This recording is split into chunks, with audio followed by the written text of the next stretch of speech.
मार के कनखी नैनन से गुरुदेल चलावेलू, छत के ऊपर से काहे शीशा चमकावेलू। रही रही के मोबाइल से मिस कॉल पे ठावेलू, खिड़की पर खड़ा होके तू किस उड़ावेलू। हो जाए बर्बाद जवानी, आ बिगड़ जाई मुहवा के पानी।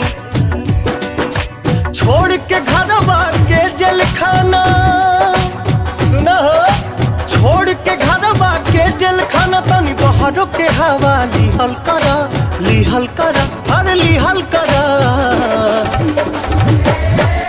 भरल फुलल तनी तनल रहा, मस्त टनाटन बनल रहा। भरल फुलल तनी तनल रहा, मस्त टनाटन बनल